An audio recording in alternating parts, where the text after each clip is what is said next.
Menteri Pertanian tegaskan, kepala daerah harus aktif jemput program pusat.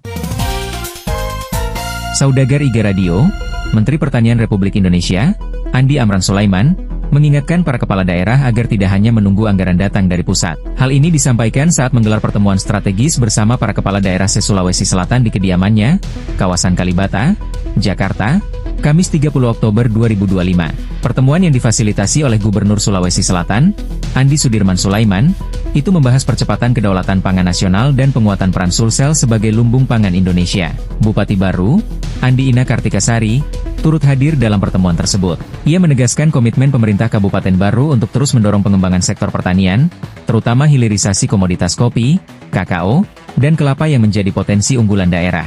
Bupati Andi Ina menyampaikan, Baru siap berinovasi dan berkolaborasi agar produk pertanian daerah semakin bernilai tambah dan berdaya saing tinggi. Sementara itu, Menteri Pertanian Amran Sulaiman menegaskan bahwa kementeriannya siap mendukung daerah yang aktif dan memiliki kesiapan program.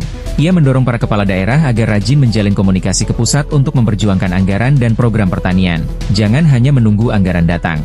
Datangi kementerian, ajukan proposal sesuai potensi daerah, kami siap bantu, tegas Mentan Amran. Pertemuan ini menjadi momentum memperkuat sinergi antara pemerintah pusat dan daerah dalam mewujudkan kemandirian pangan nasional serta meningkatkan kesejahteraan petani di seluruh Indonesia.